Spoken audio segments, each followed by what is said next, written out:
Improvisation Nouveau-Brunswick présente Catégorie libre.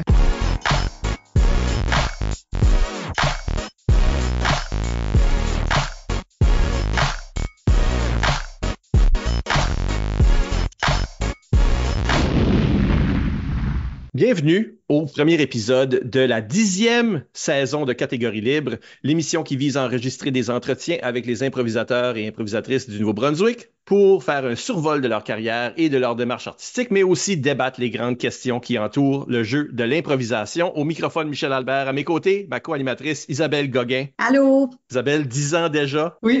OK, on est vieux. C'est juste qu'on montre des photos de nous autres qui comparent 10 ans passés avec nous autres à cette heure. OK, je vais mettre ça à l'écran. Parfait.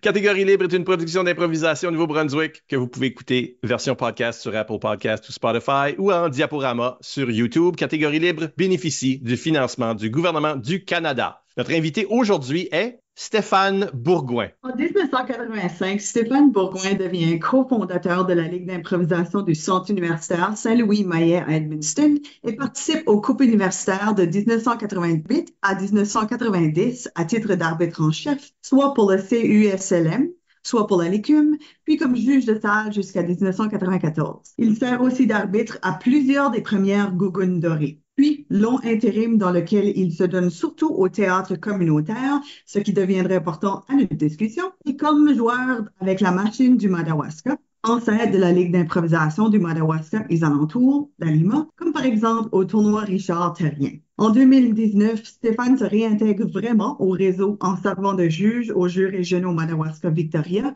en vue des Jeux de l'Acadie, fait partie de la Lima et se joint au Vieil Ploy pour jouer aux Zèbres d'Or en 2023 où il remporte le prix de personnalité la plus sympathique. L'année suivante, son équipe remporte le Zèbre. Puis, récemment, il est nominé dans la catégorie découverte de l'année au Gala d'improvisation Les Éphémères, ironique pour une personne qui était présente au tout début du jeu au Nouveau-Brunswick. Stéphane, bienvenue à l'émission. Merci Isabelle, merci Michel. Je suis très heureux d'être avec vous aujourd'hui. Ça me fait un grand bonheur partager mon parcours, qu'est-ce que j'ai vécu là-dedans, les hauts, les bas. J'en ai long à dire, mais j'ai hâte de voir vos questions aussi. Merci d'être ici. On parlera avec Stéphane de sa carrière et de sa démarche artistique d'abord et dans la deuxième moitié de l'émission, du lien entre l'impro et le théâtre communautaire. Plusieurs membres de la communauté ont justement suggéré des questions sur le parcours de notre invité et sur le sujet qu'il a choisi. Nous les utiliserons tout au long de l'émission. Fait qu'on pourra répondre à ces questions-là que tu mentionnes, Stéphane. Déjà, ce qui me fait rire beaucoup parmi ces questions-là, c'est que Danny Labrie, qui est un de tes collègues à la Lima maintenant, Danny n'écoute absolument pas l'émission parce qu'il pose la question « Comment tu as connu l'impro dans ton jeune temps? » qui est effectivement la première question que nous, on pose à chaque invité. Donc, Danny, t'étais sûr de la faire demander celle-là. Justement, toi, Stéphane, t'es dans vraiment les débuts à Edmundston. Fait comment ça commence tout ça? On sait que bon, l'impro au niveau national, qu'est-ce qui a été monté en 1977, le théâtre expérimental, ça bougeait un petit peu dans le côté du Québec, mais on voyait pas ça ici beaucoup. Puis en 1985, ben il y a eu un tournoi international de la Ligue, puis les autres, ils ont fait pas mal la carte en 85, puis moi, j'étais rendu à l'université en 85. Je commençais à l'université, je connaissais pas ça du tout, mais il y avait plein de monde qui se regroupait devant une télévision. On avait une télévision commune, parce que c'était pas populaire d'avoir des télévisions dans des chambres. Puis on se regroupait devant une télévision, puis c'est ça qui jouait. On regardait, puis c'était comme, wow, ils n'ont pas de texte, ils n'ont pas rien, puis ils inventent des histoires extrêmement extraordinaires. Puis là, on s'est dit, hey, ça serait intéressant qu'on se fasse une ligue. Puis c'est ça, Marc Le Boutillier me propose l'idée. Puis je dis, ouais, mais on ne sait pas comment ça fonctionne, on n'a pas de règlement, on n'a rien du tout. Mais évidemment, on a su que à Moncton, il y avait une ligue déjà en marche. Puis on est allé chercher des papiers, des documents de la ligue, puis tout le règlement au complet pour savoir comment il fonctionnait. Alors, on s'est basé sur toutes ces documentations-là pour se donner une idée sur les règles de base, le conseil d'administration, qu'est-ce qui bougeait autour de ça. Puis, on a dit, bon, on fait une publicité dans l'université pour voir si on va trouver 2 ou 3 joueurs qui vont vouloir embarquer avec nous autres. On place des pancartes partout, on fait les pancartes à la main. Puis, du jour au lendemain, on se rend compte qu'on a 5 équipes de formées. avec c'est 5 équipes qui étaient très surprenantes. Tout le monde voulait jouer. Tout le monde aimait ça, l'idée de s'embarquer sur scène, puis d'inventer n'importe quoi, de créer, puis d'une atmosphère où ce que tu peux vraiment aller où ce que tu veux avec tes idées. Pour la population universitaire du CESLM, qui est aujourd'hui l'UMCE, c'est quand même un pourcentage important qui a voulu se joindre Oui, à la oui, Ligue à ce moment-là. Est-ce que tu as conscience ou souvenir que Marc, parce que Marc vient de la péninsule oui. originalement, n'est-ce pas? Que Marc avait vu de l'impro là, parce que la Ligue d'improvisation de la péninsule acadienne existe aussi dans les mêmes temps. Oui, Ah oui, OK. oui. Fait que, Ben, parce que, probablement que lui était un petit peu plus familier avec ça que moi. Hmm, Puis moi puis Marc, on s'est connus parce que on a rencontré une personne qui faisait du Donjons et Dragons, OK? OK. Puis Donjons et Dragons, ben c'était jouer des personnages inventés. Puis on voulait absolument être quelqu'un d'autre que nous-mêmes, sortir du cadre de la vie de tous les jours, décrocher complètement, puis de jouer des personnages. Puis ça, c'était le premier personnage que j'ai joué, c'est Donjons et Dragons avec Marc Leboutillier et d'autres joueurs. Puis, moi puis Marc Leboutillier, on était un petit peu flyés. Avant même de sortir avec l'idée de faire une ligue d'improvisation, on avait la guerre au fusil à l'eau. On est allé sur un ordinateur, on a mis plein de noms de joueurs qui voulaient embarquer. On a fait sortir aléatoirement sur des papiers Dot Matrix, une liste de noms de qui allait attaquer qui, puis dans quel ordre. Puis, bon, en tout cas, on t'inventait toutes sortes de choses. Avec l'impro, ben, quand on a commencé à jouer, on s'est rendu compte, on regardait la télévision, puis il était pas mal bon, mais nous autres, on était comme pas mal moins bons. Puis on s'est dit, ben, on a besoin de lire. Puis on savait que ben, à Moncton, il y avait le groupe, l'université avait l'impro là. Bon, on a fait appel à l'université, puis Ghislain Tachereau, d'aujourd'hui les Bleus Poudres, lui s'est engagé à venir nous présenter des choses. Puis tout de suite, lui, dans notre présentation, on était au 5e étage de l'Université de Moncton, puis dans la présentation, il voit tout de suite que notre non-verbal, là, c'est comme pourri, là. C'est mauvais, notre non-verbal, OK? Il dit, Stéphane, plante-toi sur le bord de la bande, puis fais semblant que tu es sur une falaise. Ben, moi, je m'embarque sur le bord de la bande, puis il me regarde, puis non, non, non, non, ça marche pas. Là, il regarde, on est au 5e étage de l'université, il regarde, il voit une fenêtre, puis il s'avance à la fenêtre, puis il la rouvre. Ah, elle n'est pas barrée. Fait qu'il dit, OK, tout le monde sur le toit. Tu sais que tu comptes là, tout le monde. Oui, oui, tout le monde sur le toit. Fait que là, on embarque tous sur le toit. Puis, rendu sur le toit, il dit, OK, Stéphane, tu vas aller au bord. On est au 5e étage. Tu veux que je m'en aille au bord? Il dit, oui, oui, va aussi proche que tu peux au bord sans tomber, là, bien sûr. Approche-toi le plus proche que tu peux sur le bord. Là, je m'approche tranquillement, puis à un moment donné, comme, ouh, on est où ici, là?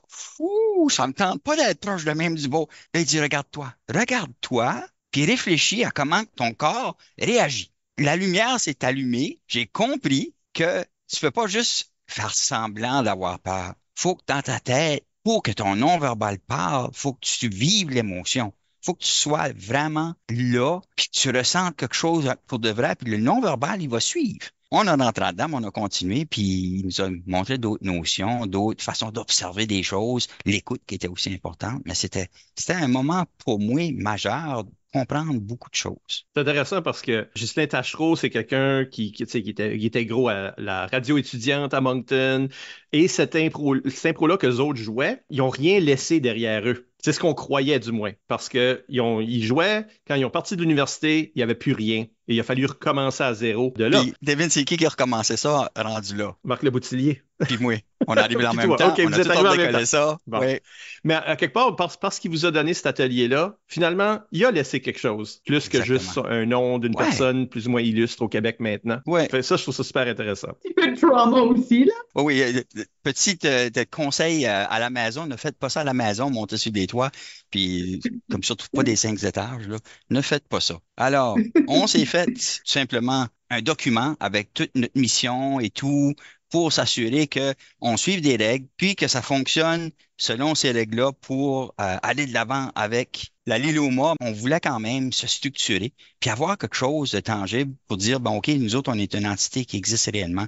C'est ça, ça a continué à partir de là. On était là quelques années, puis en même temps, moi, Marc Leboutillier, bon, on devait continuer nos études à Moncton. Alors, on a tout simplement recommencé ça là, puis ça a donné que des gens de la péninsule acadienne arrivaient là aussi en même temps que nous autres. Alors, on avait quand même des joueurs super intéressants. Luc Leblanc, Robert Gauvin, Éric Butler, puis on avait Gérald Arsenault puis Éric Thériault de l'Ensemble Vide qui se sont joints. Donc, c'était des gens qui étaient déjà à gros potentiel. Michel Hédoux aussi, qui s'est embarqué là-dedans. Marc Degrasse, qui était un joueur surprenant dans la façon de livrer ses choses. Mais un coup de cœur pour un joueur qui a vraiment ressorti lorsqu'on était à Saint-Louis-Maillet, c'est Michel McSween. Michel McSween, lui, c'était un des premiers qui est arrivé au Coupe nationale d'improvisation puis qui ressortait avec des personnages, mais vraiment des personnages concrets. S'il jouait un sou, là, ben, il jouait le sou, là, puis pas à peu près, OK?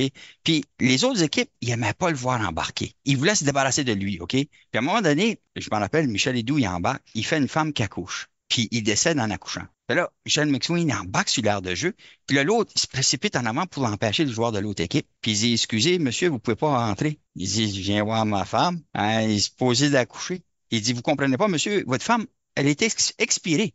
Il dit, je le sais, on l'a pratiqué ensemble. Respire, expire, respire, expire. Là, Oh non! la foule, ça crie, ça cille, ça crie, là, OK? Parce que lui, il a sorti ça, là, puis il s'attendait pas. Là, l'autre dit, non, non, non, excusez, monsieur, vous ne comprenez pas, votre femme a mouru. Il dit, là, êtes-vous en train de traiter ma femme de poisson, là, vous? Puis, il ne pouvait pas se débarrasser de Michel McSween. Un autre impro qu'il avait fait, c'était vendeur de poison. Puis dans l'impro de vendeur de poison, là, c'était incroyable. Il embarque sur l'aire de jeu, dans sa tête à lui, on savait qu'il voulait faire le vendeur. Mais l'autre joueur s'impose tout de suite comme personnalité vendeur de poison. Fait que Michel, tout simplement, qu'est-ce qu'il a fait? Il a décidé qu'il était un enfant. Puis, en faisant l'enfant, il se met à genoux, il joue avec son chandail, il sort sa langue, il regarde le monsieur. L'autre disait, hey, viens ici.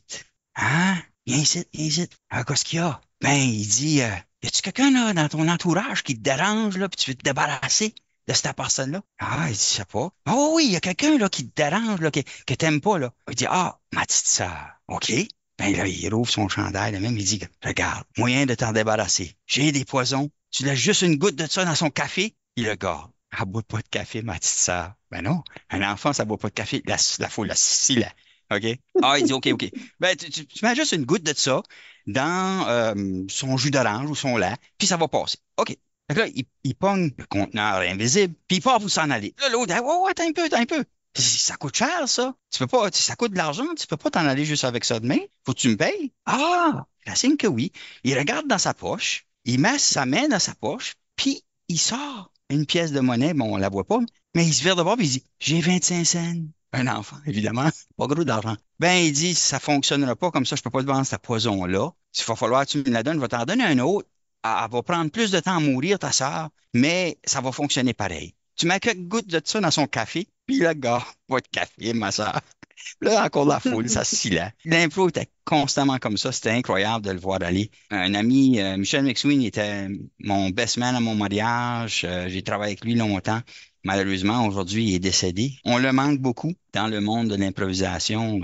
Tout un personnage incroyable. Ouais, il m'a recruté à l'improvisation universitaire. Si c'était pas de lui, je suis pas sûr que j'aurais continué après mon école. Fait que, on y doit pas mal. J'ai fait ma première QI avec lui aussi.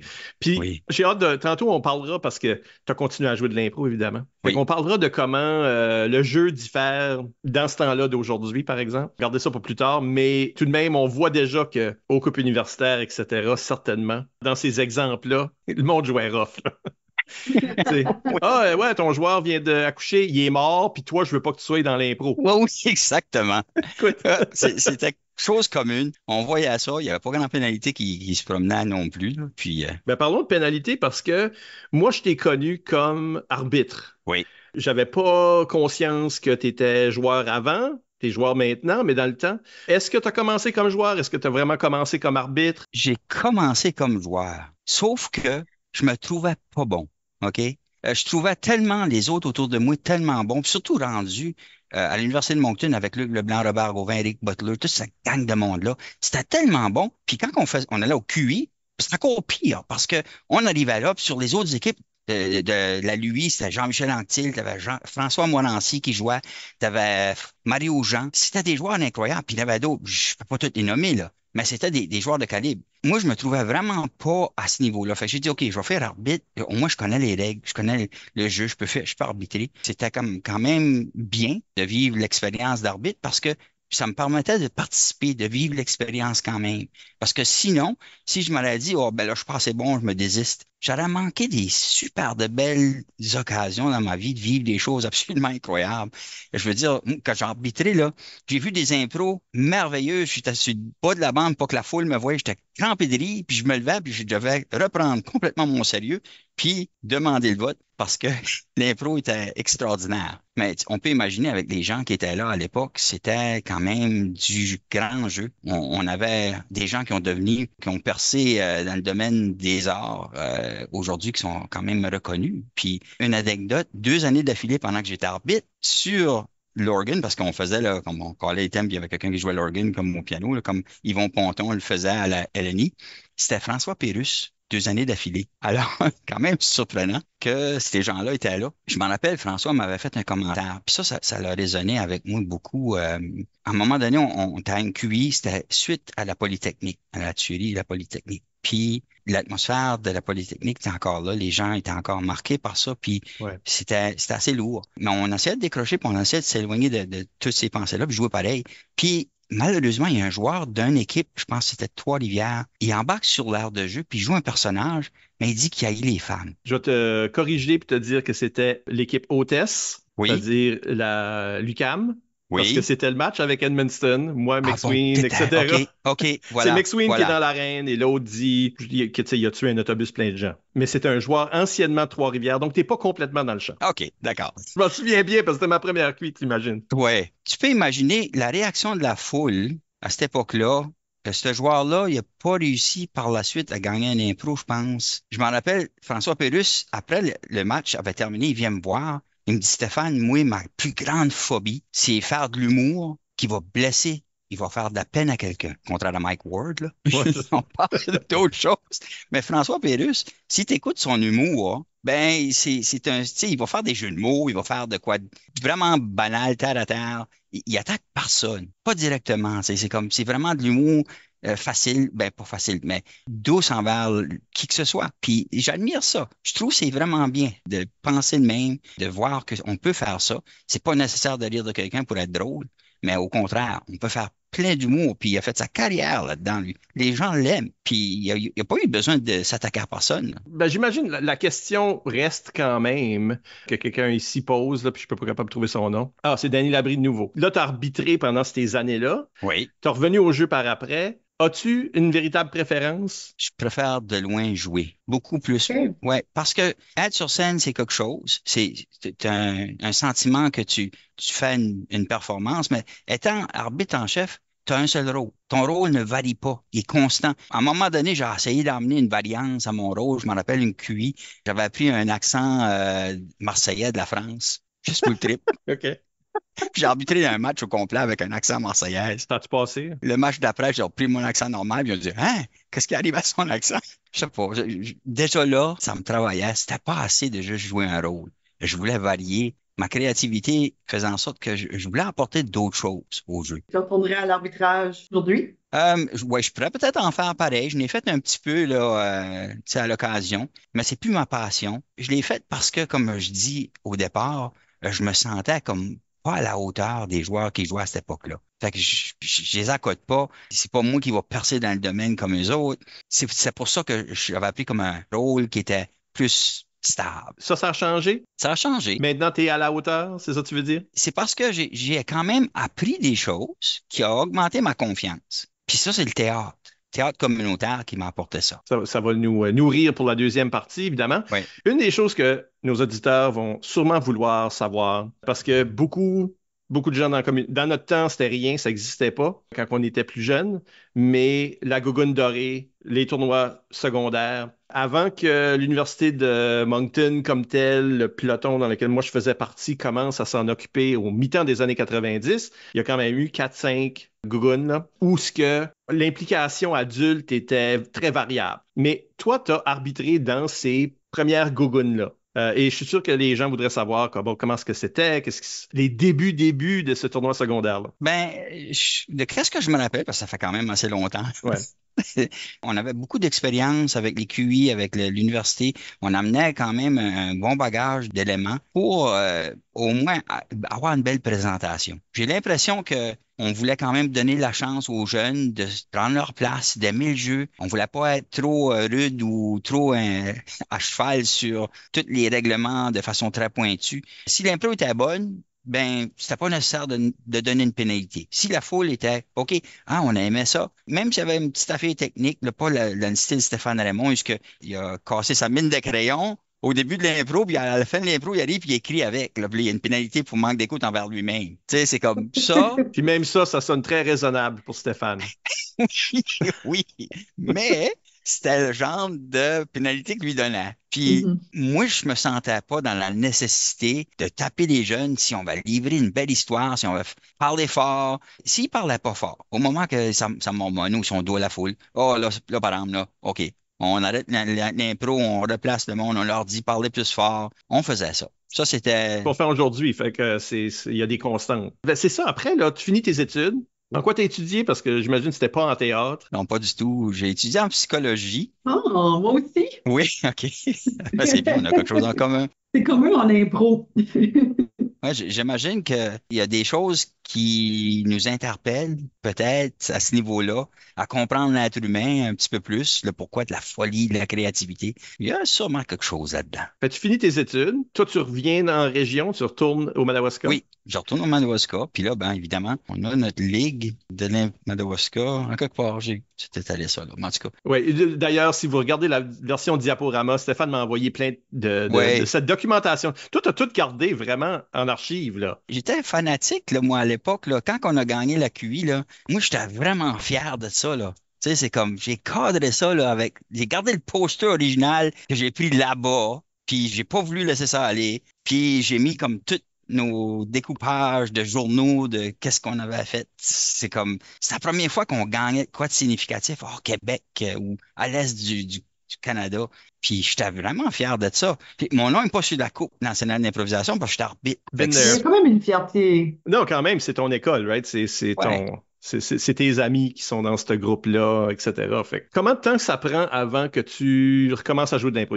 Comme une fois que tu finis ce parcours-là qu'on vient de discuter au début des années 90, est-ce qu'il y a effectivement un intérim ou Ben, il y a de l'impro, ça va et ça vient. On a des matchs, mais on n'a pas beaucoup de monde qui vient nous voir. Puis après ça, ben, je me fais inviter à faire quelques pièces de théâtre. Puis là, je me dis, ah ben voilà, une autre façon d'être, tu sais, dans mon élément. Parce que oui, faire une pièce, tu joues un personnage, mais tout ton non-verbal, toute la façon que tu livres le personnage, ça, c'est vraiment de ta personne. C'est pas écrit nulle part dans le texte comment livrer le personnage. Puis là, bon, je me fais inviter à jouer un rôle dans Les Secrets bien gardés en 2008. Dans cette pièce-là, on parle des personnes âgées, puis on fait de la sensibilisation par rapport aux personnes âgées. Mon rôle à moi, je m'assieds avec mon père, que lui, il a une démence. Puis on joue aux échecs, puis il oublie comment jouer, puis moi, je suis rude avec lui. Puis c'était vraiment la première fois que je devais jouer une personne rude. C'était pas dans moi, c'est comme vraiment comme ça m'a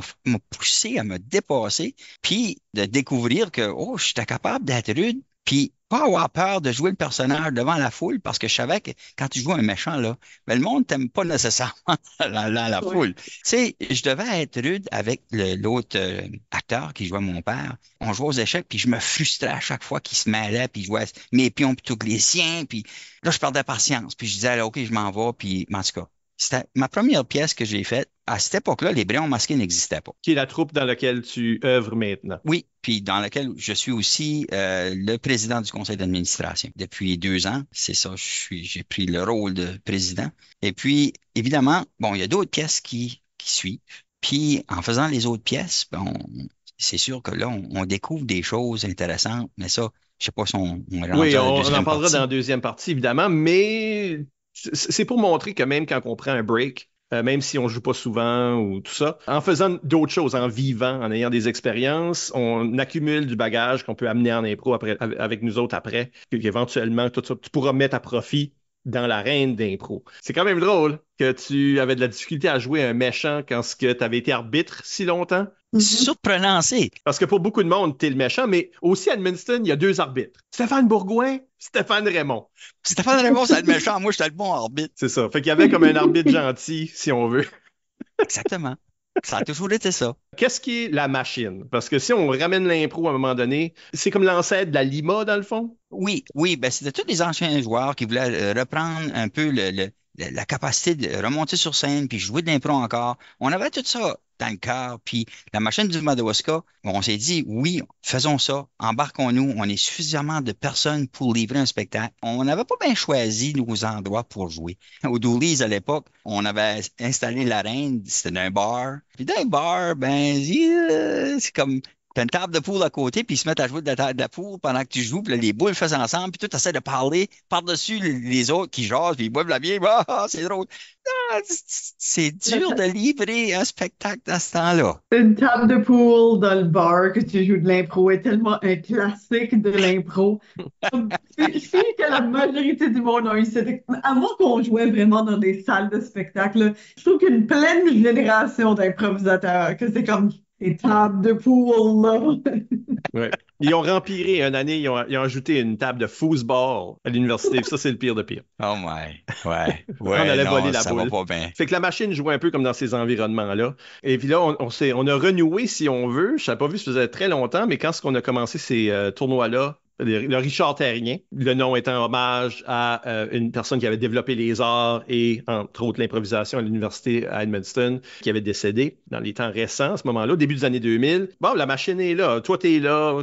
Là, je te découvre comme joueur, si on veut, à ce moment-là. Oui, j'ai vraiment été beaucoup plus présent comme joueur à cette époque-là. Je me sentais un petit peu plus à l'aise aussi, les chanter, des choses comme ça. On dirait que ça sortait plus fluide. J'étais comme plus confiant, puis j'étais pas le meilleur des joueurs, mais j'avais augmenté d'un petit cran là, au niveau de façon de livrer. Quand il n'y a plus ce tournoi-là, éventuellement, il y a un tournoi adulte qui s'appelle le Zèbre d'Or. Oui. Et dans les 2 dernières années, on disait qu'on bouge vite, là, mais en termes d'impro, la Lima commence à reprendre ses forces et en même temps, ça leur donne, ils prennent l'opportunité de venir jouer au Zèbre après la pandémie. Donc, les 2 derniers tournois, t'en faisais partie. Et je pense que c'est là que les gens t'ont découvert. Les gens d'ici, la communauté at large d'impro qui se connaissent bien. Ça, c'est une équipe qui n'avait pas participé depuis, qui n'avait pas encore participé au Zèbre d'Or. Non. Connaissent Michel Ledoux, peut-être connaissent peut-être Oui. Vicky à travers d'autres choses. Mais toi, t'es comme, je me souviens, t'étais la révélation. Tout le monde dit, oh, Stéphane. Ah oui. Tout le monde était absolument charmé par toi. Ah. C'est juste comme absolument le joueur qui était stand-out pour beaucoup de monde. D'où le prix de performance ou de personnalité la plus sympathique cette année-là, tout ça.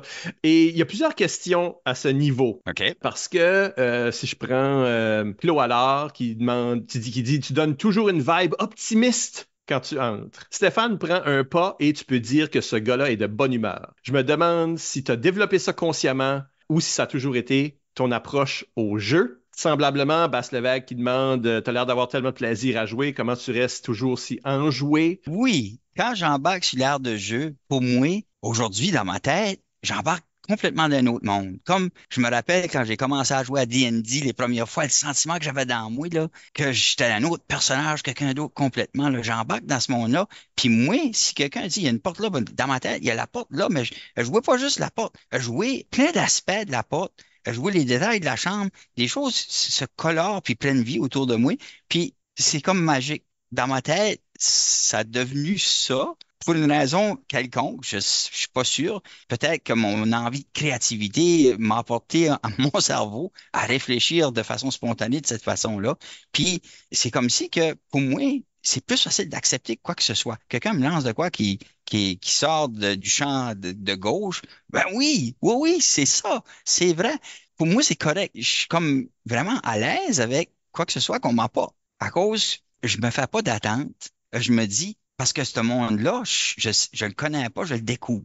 Mais il y a des choses que je connais dedans. Il y a des choses qui sont de la nature standard, la gravité, ça existe, lors de quoi ça tombe. Puis c'est important que ça soit là, ces choses de base-là, parce que quand tu présentes quelque chose si c'est trop détaché de la réalité, si ça n'a aucun sens, tu perds un peu l'esprit de la foule de te suivre, de vouloir s'embarquer avec toi. Mais si tu maintiens des choses qui ont un certain sens, puis à un moment donné, je m'en rappelle, c'était un impro où ce que un joueur touche un autre joueur, puis il meurt. Puis moi, j'embarque sur le jeu, puis je l'invite à me toucher. Puis il me touche avec son autre main, puis il dit, c'est ma main gauche qui tue les gens, et pas ma main droite. Mais pour moi, je savais tout le long que sa main gauche allait éventuellement me toucher. Puis comme de fait, sa main gauche me touche et je meurs. Pour moi, c'est comme, tu peux pas enlever cette mortalité-là, ce pouvoir-là qui s'est doté. Si tu l'enlèves, s'il touche puis tu meurs pas, tu viens de casser complètement l'impro, ça perd son charme. Mais si tu le gardes dans l'histoire, puis il touche puis tu meurs parce que lui a établi ça, ben voilà, l'impro continue. Ben, j'allais demander justement, parce que je pense que justement la question à Bob Savoie, c'est, comment c'était de faire, dans le fond, rencontre avec un groupe d'improvisateurs de différentes régions, de différentes cultures, de différents groupes d'âge. Tu arrives là, puis c'est un peu tout le monde. Puis justement, si on parle de des exemples d'impro de tantôt, dans l'âge de pierre, là, où ce que le monde essayait juste de De se planter. Ouais, de débarrasser les joueurs, juste Ouais. comme, tu sais, tuer les joueurs alentour d'eux. Et certaines équipes, les équipes plus jeunes qui ont joué dans les équipes universitaires qui ont joué dans les 2 derniers Zèbres, qui étaient presque surréels des fois, tu sais, c'était beaucoup de curveballs. Comment est-ce que tu as retracé ça, cette différence-là, à travers, ma foi, les derniers, on va dire, 40 ans? Ouais, je suis d'accord. J'ai perçu cette différence-là. C'était comme, c'est tangible. J'haïssais pas ça. Je me dis, ben, pourquoi pas?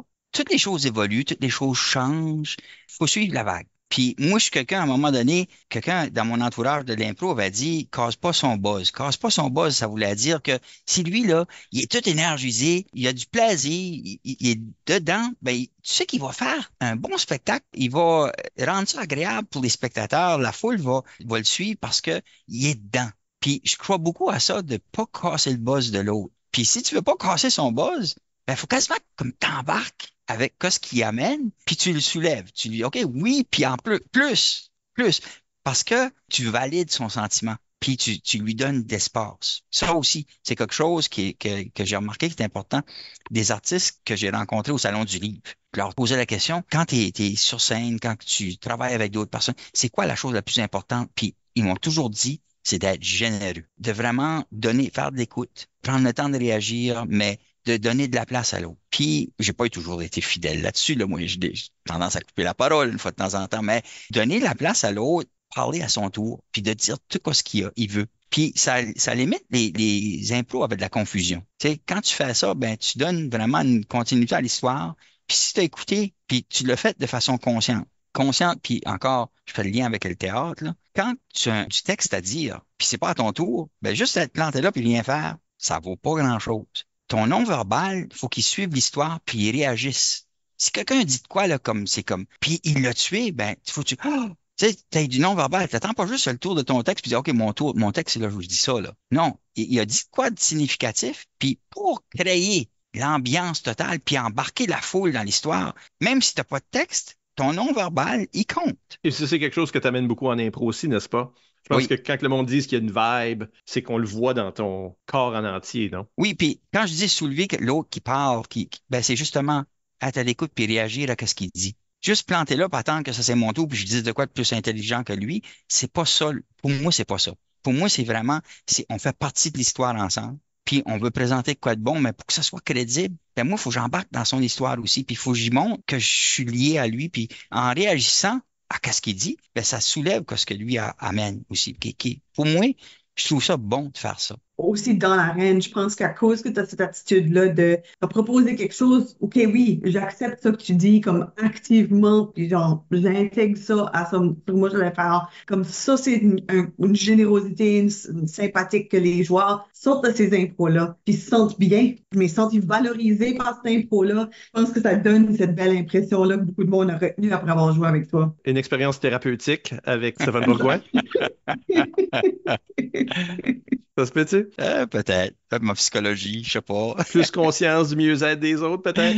Peut-être. Peut-être. Pendant ce temps-là, tu es dans la Lima aussi. Il y a plein de monde qui sont venus au tournoi, qui ont fait rencontre avec toi, mais la Lima, c'est comme toutes les ligues locales, régionales, c'est un peu insulaire. Fait que ça serait intéressant de parler un peu de Comment ça se passe? C'est quoi le feeling à la Lima? Ben, la Lima, on apporte peut-être des aspects assez intéressants. Il y a des pratiques. Moi, je manque des pratiques. Je suis souvent à l'extérieur pour le travail. Mais on fait des pratiques. Puis même qu'à un moment donné, pendant le Zèbre d'or, j'ai un joueur qui m'a dit, Stéphane, tu fais des meilleures choses dans les pratiques que tu fais ici ce soir. Fait que change le cran de ce que tu faisais. Je me rappelle, on faisait comme un genre de Facebook, on bougeait à chacun notre tour, puis on présentait quoi, puis moi je dis guitare à vendre, pas de corde, ça sonne comme air guitar. Les autres étaient crampés. En pratique, j'ai jamais amené ça dans le vrai jeu, là, tu sais, comme. Puis là, on me reprochait que, bon, Stéphane, j'ai eu sont tes bonnes idées, mais tu as des bonnes soirées, tu as des moins bonnes soirées, ça varie. Puis je pense que ça, c'est normal. C'est pas quelque chose de. Parce que tu es reconnu comme bon joueur, que tu vas toujours performer à la hauteur des attentes de tout le monde. C'est pas vrai, ça. Ça va varier, puis ça dépend de tout ce que tu vis à tous les jours, ça dépend de ton niveau de fatigue, etc. La Lima, qui est bien, c'est qu'on avait les idées ouvertes. Bon, on se disait, OK, on a des jeunes dans la région qui veulent jouer aussi. On les fait jouer avant nous autres, après ça, on joue les adultes. Ben, sais-tu que t'as pas une mauvaise idée parce que finalement, tous les parents sont venus avec les jeunes, ils ont regardé, ils ont rempli la salle au complet, ils ont regardé les jeunes, puis ils ont resté pour nous voir nous autres. Ça fait qu'ils ont découvert notre impro en même temps qu'est-ce que nous autres, on avait à offrir. Puis, ils se sont dit, ben OK, ben, ils sont quand même bien encadrés.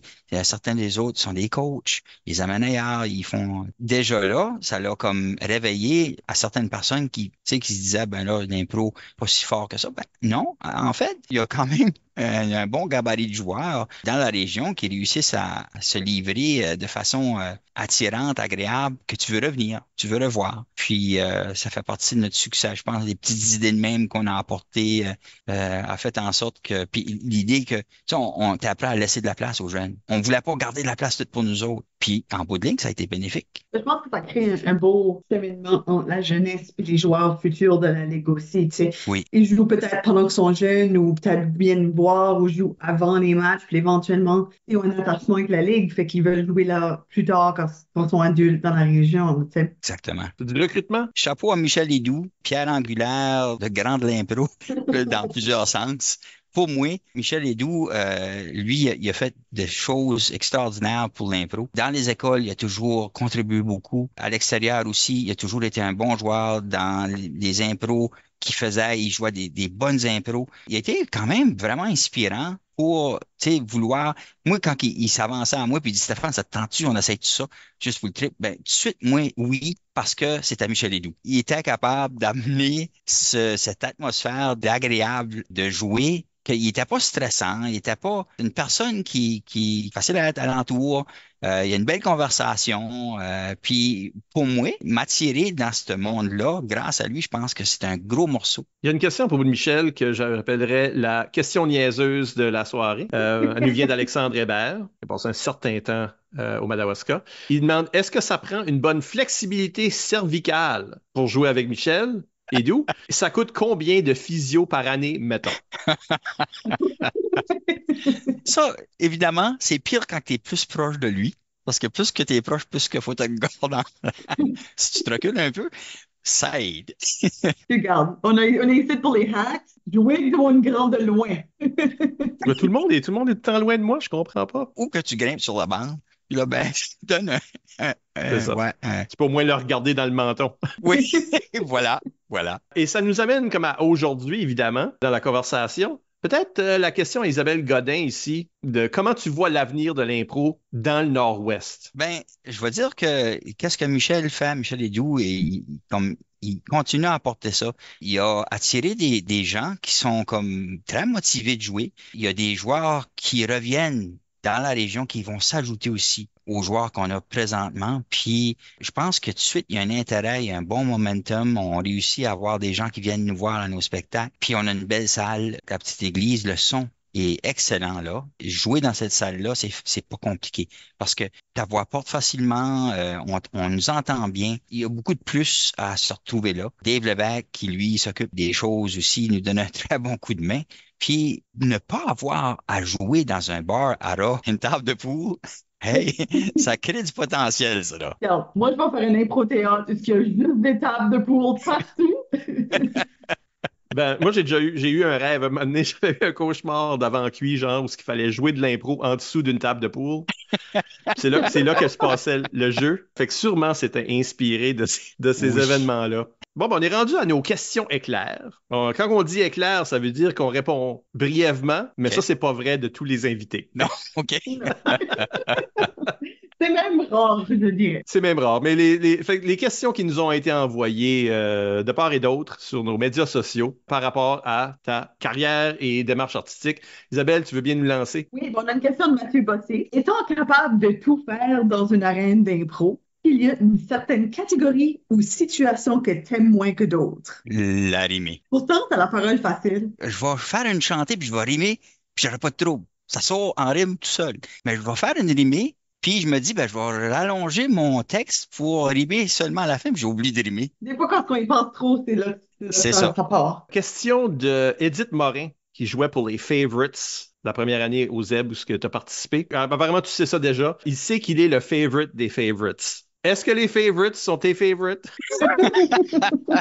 Ils sont mes favorites parce que ils étaient sur le point de faire un fan page de moi Oh pendant non. le tournoi. Ils m'ont montré des memes à pu finir par rapport à moi, des photos de moi avec toutes sortes de situations cocasses, toutes les memes que tu peux imaginer. Puis là, ben, c'était tout en lien avec Stéphane, qui est vénéré ou que, tu sais, choisir sauver le monde ou sauver Stéphane. Ou, tu sais, puis c'était incroyable. Puis à un moment donné, même, que je suis assis dans la foule, puis j'ai un chandail des Favorites qui m'est garoché, puis une plume pour que je signe le chandail.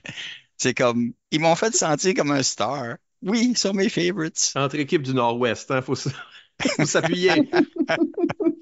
Voilà une question de Michael Plourde qui demande est-ce qu'un joueur doit évoluer et ou se réinventer c'est plus que 35 ans dans le jeu? Je pense qu'il y a une évolution, certain. Une évolution parce que, dépendamment de tes expériences, tu accumules certaines connaissances qui te permettent de comprendre le pourquoi des choses et la façon de livrer certaines choses aussi. Lorsqu'on parlait de théâtre tantôt, je vais détailler ça. Ce que je trouve intéressant dans la question à Bubble, parce qu'évidemment, la réponse allait être oui. Je pense que c'est difficile de ne pas évoluer. Comme qui s'assit là puis ne évolue pas avec l'âge. Mais le fait qu'il a dit évoluer et ou se réinventer, puis je me demande s'il y a vraiment une différence entre les deux. Mais il doit en avoir une. Je pense qu'évoluer, c'est quelque chose qu'on devient naturellement, mais se réinventer, c'est presque plus conscient. Oui, je dirais que oui. Conscient parce que se réinventer, ça veut dire volontairement aller vers quelque chose d'autre, de différent, qui est peut-être pas dans ton habitude. Puis toi, est-ce que tu t'es réinventé? Je sens pas que je m'ai réinventé Juste parce que évolué.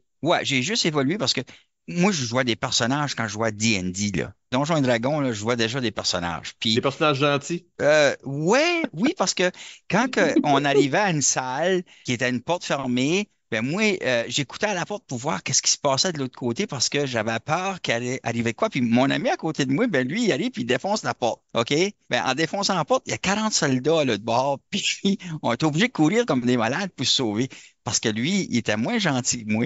Puis moi, ben oui, je jouais encore le personnage Personnage à gentil. Stéphane, il rentre dans un donjon. Ben là, faudrait pas trop voler, là. Ça appartient à quelqu'un. Il y a un monstre, mais on peut-tu y parler, voir? Il y a sûrement un point de Ça, vue. oui! J'aurais voulu y parler, le monstre. J'en doute Ouais. pas. Je trouve que c'est ça qui est intéressant avec le réinventer et l'évoluer. Je pense qu'il y a comme une subtilité dans comme devenir meilleur dans ce que tu fais déjà. Puis là, juste complètement commencer comme un nouvel string de compétences. Tu sais, comme je pense que Mike, t'es un bon exemple de ça, où est-ce Moi, qu'il j'étais un y a comme réinventeur, juste une année que tu as décidé que tu étais un joueur physique. Puis tu as juste décidé ça une journée. Puis tu sais, comme je pense que comme ça, c'est comme un bon exemple de réinventer qui ce que tu es. Parce que là, tu peux vraiment juste comme quasiment commencer de scratch. Comme pas entièrement, mais comme, puis là, vraiment recommencer de quoi. Tandis que je pense qu'il y a aussi l'alternative de juste devenir vraiment, vraiment bon à ce que tu faisais déjà. Ben, on va prendre une légère pause et au retour, on parle de théâtre communautaire avec Stéphane Bourgouin. À tout de suite.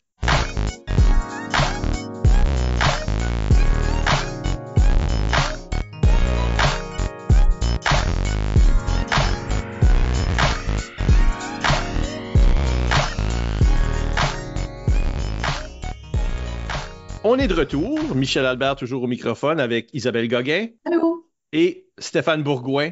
Allô? Donc, on parle, le sujet, c'est l'improvisation et le théâtre communautaire. Évidemment, tu as parlé tantôt comment est-ce que ton amour pour cet autre médium-là est né à la fin de ta phase 1 de ta carrière d'impro Oui. et qui est venu alimenter. Je pense qu'on va tout simplement utiliser la question à M. Obvious, Danny Labrie, encore une fois ici pour lancer l'heure. Comment le théâtre t'aide aujourd'hui? Je veux dire, comment est-ce que faire du théâtre communautaire est utile à l'improvisateur, en d'autres mots? Je vais revenir à la première pièce de théâtre que j'ai jouée en 2008, Les secrets bien gardés. Évidemment, du théâtre communautaire, on a peu de ressources, peu de gens qui travaillent autour de la scène. Quand on change des pièces ou quand on modifie des choses, ben, les objets vont suivre des fois, ils suivront pas parce que bon, il nous manque du monde. Je me rappelle durant cette pièce où tu as Chantal Lessard qui joue un rôle d'une madame qui est toute seule chez elle, elle s'ennuie. Puis elle a hâte que quelqu'un l'appelle pour faire la conversation. Puis là, le téléphone sonne. Elle est toute joyeuse d'entendre le téléphone. Elle regarde autour d'elle, puis il y a quelqu'un qui a oublié d'amener le téléphone sur scène. Qu'est-ce qu'elle fait? Puis là, il y a une télévision, puis un remote de télévision. Elle ramasse le remote, puis elle répond. Là, on entend la voix hors scène qui lui parle. Elle a improvisé avec qu'est-ce qu'elle avait en main.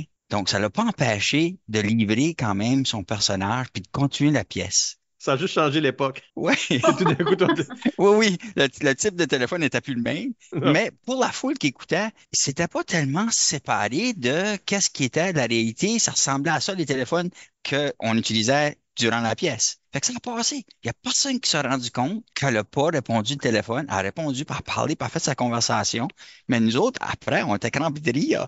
Mais on se disait, My God, on a oublié le téléphone en arrière-scène. Puis elle, spontanément, a dit non, the show must go on, je ramasse le remote et voilà. Est-ce que ces genres de choses-là arrivent dans le fond peut-être plus souvent, improviser devient plus important dans le théâtre communautaire où c'est pas vraiment le métier de tout le monde qui est là? Y a-t-il juste plus de chance à des erreurs, à Oui, des oublis de texte et donc oui, faut improviser? oui. Il y a des chances à des erreurs parce qu'évidemment, les gens sont pas payés, ils font ça bénévole. Ils vont plus ou moins pratiquer leur ligne, ils vont plus ou moins s'en rappeler. Puis des fois, ils n'entendent pas le souffleur parce qu'ils s'imaginent que c'est pas leur tour de parler, ils n'écoutent pas le souffleur. Ça fait que moi, je me retrouvais à quelques occasions à devoir arriver puis dire, ben, à un moment donné, c'était une pièce, le dernier mystère. Puis je vous mets en contexte. On est au ciel. On est tous des détectives décédés. Moi, je joue Hercule Poirot. Monique McCool joue le rôle de Miss Marple. Puis on a James Bond.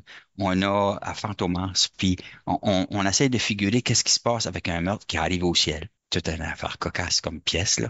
Mais elle oublie sa ligne. Puis si elle pose pas la question, il va manquer un élément qui est vraiment comme déclencheur pour d'autres choses par la suite. Puis moi, je suis conscient qu'elle a complètement oublié sa ligne. Il faut qu'elle livre absolument sa ligne. Alors, j'essaie de demeurer dans mon personnage, puis c'est moins évident parce que toi, tu connais tes lignes, puis tu as pratiqué tes lignes dans ton personnage, puis tout d'un coup, ben là, faut que tu lui dises, ben, il me semble que tu me jasais d'autres choses qui t'avaient amené à réfléchir par rapport à une situation quelconque qui te faisait penser à tel événement. Faut que tu la promptes. Oui, oui. Puis là, ah oui, oui. Puis là, ça s'appelle. Puis là, elle livre sa ligne.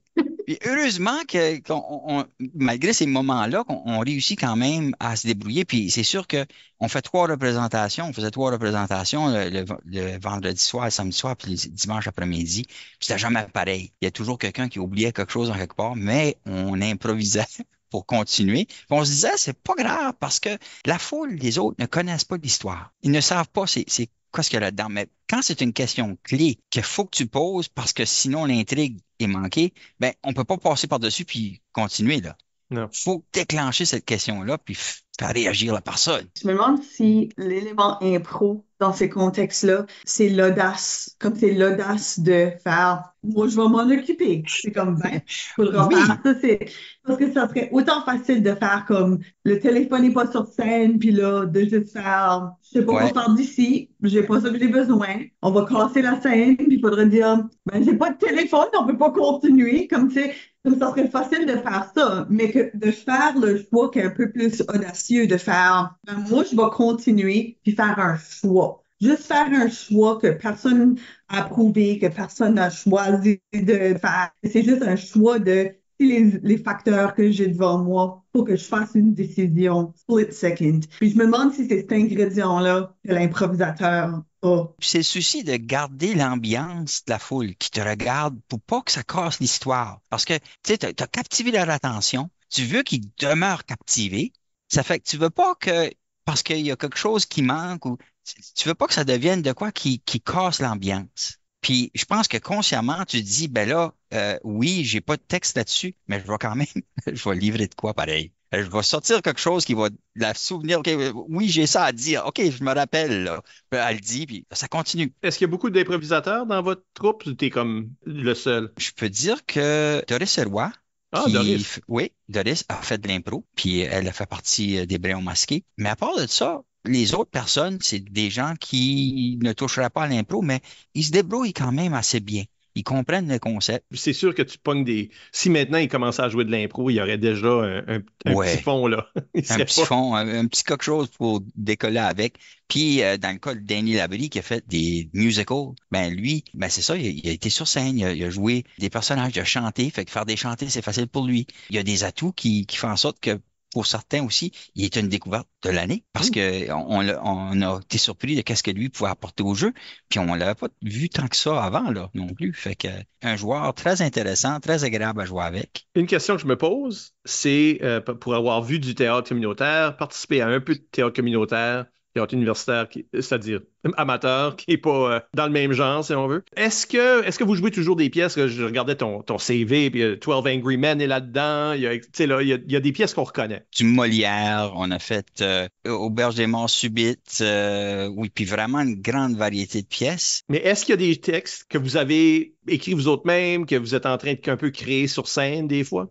Oui, oui, il y a un texte hommage aux religieuses hospitalières de Saint-Joseph. Ça, c'est le 150e. Puis c'est Dr. Jeannot Castonguay qui a écrit le texte. Il a pris un livre, puis il a regardé l'histoire de ces femmes-là, des femmes incroyables qui ont fait des avancements au niveau non seulement santé dans la région, mais au niveau de l'éducation aussi, parce qu'ils ont été interpellés à enseigner. Puis c'est une histoire qui n'était pas vraiment connue dans la région. On savait, on a l'édifice Maillet pour Sœur Maillet, on connaissait l'Hôtel-Dieu, Saint-Joseph, mais on n'avait pas la notion de tout ce que ces personnes-là, ces femmes-là, on va apporter à la région, même contre certains hommes qui étaient comme moins vaillants, moins prêts à oser aider la population de la région. Dans cette pièce-là, on relève des faits, mais on présente une histoire pour que ça soit plus, puis on peut l'écouter sur la télévision Rogers de façon indéfinie parce qu'on a signé les doigts à Rogers pour la jouer aussi souvent qu'ils veulent, là. Je connais bien ça. Justement, dans cette pièce-là, il y a une partie qui est interpellée à l'improvisation, puis il m'a choisi comme rôle du docteur Jeannot Castonguay, parce qu'il savait que je pouvais improviser. Dans le texte, c'est écrit « On ampute un pied ». C'est tout ce qui est écrit, mais la scène dure 5 minutes. Il n'y a pas de texte, zéro texte. On ne sait pas qu'est-ce qu'on fait, mais ça dure 5 minutes. C'est juste écrit, on ampute un pied. Je devais procéder à toute l'allure, la façon de faire à l'époque, livrer un nom verbal de comment on faisait une amputation. Il m'a montré quelques petits trucs de comment coudre un pied qui a été amputé, mais il fallait sortir la scie, puis scier le pied, puis me faire ça de façon brève. Faut pas perdre l'attention non plus de la foule qui écoutait. Il y a une partie là qui était intéressante, même il y a une section avant qui m'a demandé complètement d'improviser parce qu'il n'y avait pas de texte pour, mais il voulait que le médecin arrive 1 heure en retard parce qu'il était au côté américain. Il y avait 1 heure de différence. Mais moi, j'avais demandé d'être là à 9h30, puis arriver à 10h30. L'opération était finie, là, évidemment, mais c'est parce que lui suivait l'heure américaine. On avait improvisé un petit bout aussi, assis à une table, on jasait jusqu'à lui était, puis il voulait me livrer des choses du côté américain. Puis c'était pas écrit ça non plus. Fait qu'on avait improvisé ce bout-là, puis à chaque fois qu'on présentait, c'était différent un petit peu aussi, là. Ça fait partie de, justement, là, de ce type de théâtre-là, d'être un peu comme des fois pris à dépourvu pour ces choses-là. La seule vraie théâtre communautaire que j'ai faite, là, j'étais souffleur, OK? C'était à Saint-Basile. C'était à Saint-Basile. Oui. Avant que je quitte. Comme souffleur, j'avais rien à faire sauf souffler, évidemment. Mais là, ils ont décidé. Tu sais, c'est ça, là, ils étaient en train de un peu écrire la pièce à mesure qu'ils pratiquaient parce que tout d'un coup, ils avaient besoin du Père Noël. C'était à propos d'un réveillon. Puis ils avaient besoin d'un Père Noël qui arrive. Fait ils ont dit, ah ben, Michel, t'es là. Pourrais-tu sortir de ton petit trou, enfiler le costume de Père Noël, puis là, tu rentres, puis t'es le Père Noël, puis tout ça. Et c'était tellement improvisé, cette affaire-là, mon bout, anyway, que après, et à ce jour, je suis comme, je regrette que j'ai pas dit telle affaire. J'ai pensé à des jokes plus tard. Hein. On fait tout le temps ça. Moi, dans la chantée Frapper le char, là, j'aurais dû mettre ma main sur le char puis le frapper le char pour rentrer dans le thème, parce qu'on a eu une pénalité pareille pour cette impro-là, la chantée, la première qu'on avait faite avec les favorites. Ouais. Oui, pour un impro, on ferait ça, mais au théâtre, si on suit notre texte, on serait pas en train de penser, j'aurais dû ajouter une joke. On n'est pas normalement en train de penser à ça parce que le texte est fixe, mais il y a beaucoup de ce théâtre-là Non, c'est pas si fixe que ça, finalement. C'est pas fixe. Tu as raison là-dessus. Puis j'ai comme découvert un petit peu la raison, le raisonnement en arrière de pourquoi que le théâtre, c'est pas nécessairement fixe, puis il y a de l'impro là-dedans, dans la livraison des choses. Puis c'était lors, on avait été présenté de la part de Molière au Festival du théâtre communautaire en Acadie, à Caraquet. On a livré une très belle performance. On s'est fait dire par les juges qu'ils nous trouvaient meilleurs que des professionnels. C'est comme, OK. Mais je m'en rappelle, il y a certains commentaires qui disaient, ben vous autres, vous jouez, puis vous n'êtes pas en compétition pour qui ce qui est le meilleur. C'est juste pour vous faire du fun ensemble. C'est agréable, vous vous supportez un l'autre, puis c'est pas comme, tu sais, du professionnel, jusque quelqu'un essaie de prendre plus de place qu'un autre pour se démontrer, pour avoir plus de valeur ou quoi que ce soit. Puis moi, j'ai trouvé ça triste un peu pour les gens qui vivent dans le professionnel. J'espère que c'est pas ça dans tous les cas. J'imagine qu'il y a sûrement des troupes qui sont plus unies que d'autres. Tout le monde peut pas être l'avare. Non. Faut que quelqu'un joue la flèche. Faut qu'il y ait des Oui. différents. Exactement. On était là, puis il y avait des petits ateliers qui se passaient entre-temps. Puis je vois c'est un atelier sur un petit peu comment livrer un texte, OK? Puis on me donne un livre, puis on me dit, OK, lis la première phrase. OK, je suis dans un chalet au bord du lac. Elle dit, OK, arrête. Va pas plus loin. Là, maintenant, tu vas imaginer ton chalet. À quoi ressemble le chalet? Ben, c'est un chalet de bois rond. OK? C'est quand est-ce dans la journée? On est le matin, le soleil se lève, la lumière est belle. Quelle saison qu'on est? Ben, c'est l'automne. Tout est coloré, la forêt est vraiment vibrante de rouge, d'orange, de jaune. Est-ce que il y a un vent? Est-ce que non, c'est calme, c'est beau. OK, relis ton texte, puis t'es là, puis tu vois tout ça. Je suis sur le bord du lac, au chalet. J'ai Ouais. continué à T'es lire. sur le bord de Taillon au 5e étage. Ouais, voilà. Le non-verbal que j'avais appris avec Ghislain Tachereau, là, je venais de l'apprendre avec la façon de dire des choses. Tu peux pas dire de quoi, juste dire, OK, je suis là, je traverse le chemin, puis je m'en vais au magasin. C'est donc bien plat. Tu sais, si tu apportes un élément de je me sens là, oui, ce que je suis, j'identifie à quel temps de la journée que je suis, à quoi ressemble, il mouille-tu, il mouille pas. Toutes ces affaires-là, quand tu rentres dans ta scène, pour moi, c'est ça aujourd'hui. C'est genre dans une scène, quand je dis jouer des choses, quand je joue vraiment la porte, ben la porte a une couleur. C'est pas juste une porte parce que c'est une porte imaginaire. Si je la vois rouge ou brune, ben c'est parce que là, je l'ai identifiée déjà dans ma tête. Puis elle a déjà beaucoup plus de caractère pour moi, cette porte-là, que juste, OK, il y a une porte, je la rouvre, là. Non. Même la poignée de la porte va avoir une allure dans ma tête. Tu sais, ça va créer quelque chose que quand je prends la poignée, on dirait qu'il y a de l'histoire sur la poignée. J'imagine peut-être trop loin, mais pour moi, c'est ça le sentiment. Non, mais ça enrichit. Ça enrichit vraiment les impros, ça aussi. Tu sais, comme, tu peux toujours dire quand quelqu'un joue de l'impro dans un néant vide. Tu sais, ils sont pas vraiment dans un espace, ils sont juste debout de là, peut-être parler à quelqu'un. Même si ça aurait pas été important de savoir nécessairement où est-ce qu'ils sont. Je pense que tu le sens dans le personnage, tu le sens dans l'histoire, il y a trop de questions qui n'ont pas été répondues. Parce que je pense que c'est correct en impro de répondre des questions à mesure. Mais je pense que si tu rentres dans un impro avec aucune question de répondue, des fois, tu peux juste donner quelque chose d'un peu vide. Puis je Oui. pense que cette réflexion-là est un bel outil pour les improvisateurs comme pour le monde du théâtre communautaire parce que ça te force à rendre ton univers vrai, puis à enrichir ton environnement, puis à définir comment tu interagis avec ces espaces-là. Exactement. Puis, tu sais, il y a des choses que tu ressens même dans le texte au complet, dans le sens que s'il y a une ambiance, puis ça, je vais vous ramener à une pièce de théâtre qui s'appelle Geneviève et le vendeur. Moi, je jouais le vendeur, je vendais des parfums, de la lingerie. J'aimais pas ce que je vendais. OK, j'haïssais carrément de la lingerie puis des parfums. Pour moi, ça faisait pas de sens qu'un homme vende ça, là. Puis je rentrais chez des gens, Geneviève, qui s'était joué par Sylvie Savoie, puis Marc Doiron, qui jouait le cultivateur. Geneviève, on va établir le fait que Geneviève voulait faire d'autres choses, puis elle trouvait ça plate d'être à la maison, puis son mari était comme redondant, puis là, moi, j'entre tout d'un coup. Ses yeux allument, mais elle a une attirance vers moi, puis elle démontre de plus en plus au fur et à mesure que le texte avance. Puis moi, j'exprime le fait que je veux pas vraiment être vendeur de lingerie puis de parfum, je veux vendre des balais. C'est cocasse, là, mais je veux vendre des balais. Puis, à un moment donné, dans la conversation avec elle, j'ai le balai sur le long de mon corps qui parle de bas, puis elle tente de me motiver au maximum. Puis là, moi, je dis, je sens le moral me remonter, mais le balai, il monte en même temps à côté de moi de façon parallèle, comme si il y a un membre de mon corps qui monte en même temps parce qu'elle est en train de venir me chercher dans mes émotions. Puis la foule remarque le balai qui monte, Puis elle a réagi un petit peu gênée, un petit peu comme, agréablement gênée, je dirais, du fait que moi, je suis excité par la façon qu'elle s'est adressée à moi. Puis il y a pas, c'est pas écrit dans le texte en une part, ça, là. Mais ça l'a apporté son petit charme dans le moment, puisque ce balai-là monte. Puis là, moi, je fais semblant de regarder le balai, puis je me rends compte, OK, puis là, je baisse le balai comme si il me dérange, puis je veux l'enlever parce que je suis embarrassé par le fait que le balai montait.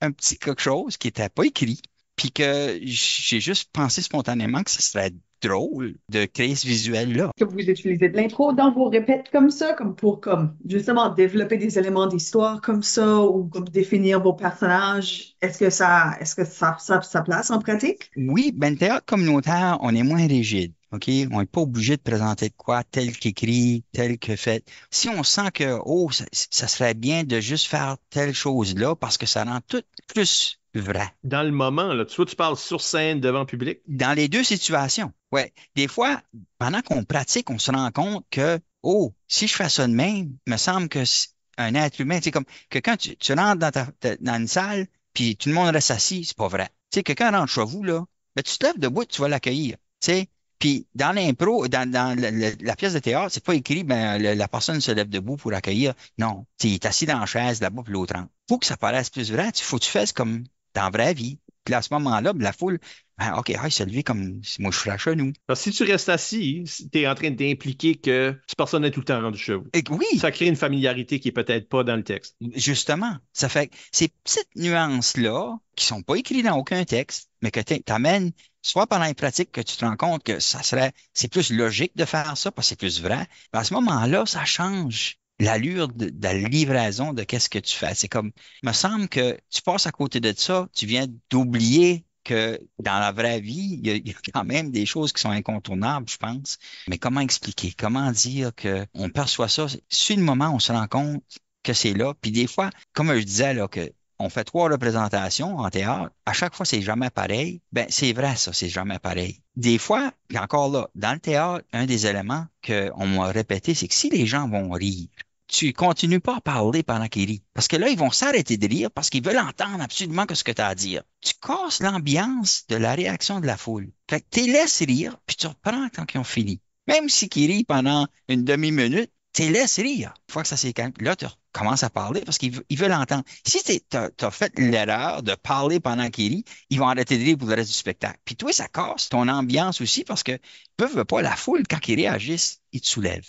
Une des choses que tu as une couple de collègues de la Lima qui posent des questions semblables, Michel Hédou, Vicky Lavoie, et qui parlent de pièces improvisées. Tu as déjà pensé à mélanger les deux, OK? Fait, ça fait 20 ans, peut-être, à peu près 20 ans, au Nouveau-Brunswick, que différents joueurs, différentes troupes, différentes ligues développent ce que nous autres, on appelle l'impro-théâtre. Oui. L'impro longue forme, c'est-à-dire la pièce d'un acte ou de 3 actes qui est complètement improvisée, qui utilise des cues du public en début, qui a peut-être des costumes, peut-être du décor, peut-être pas. Il y a eu différentes variations, puis il y a des gens qui sont plus ou moins experts dans ces choses-là. Puis je dirais que ça fait comme 20 ans qu'au Nouveau-Brunswick, on développe ça, c'est joué relativement souvent dans des spectacles. Mais c'est-tu quelque chose que tu as déjà fait puis qu'on n'a pas encore mentionné ou qui t'intéresserait ou que, en tout cas? Certainement que ça m'intéresse, oui, parce que c'est quelque chose qui a beaucoup de potentiel. Encore là, quand tu as l'amour de la créativité, puis de créer un contexte pour apporter ça, il y a souvent des choses magiques puis éphémères, comme on dit, qui vont arriver,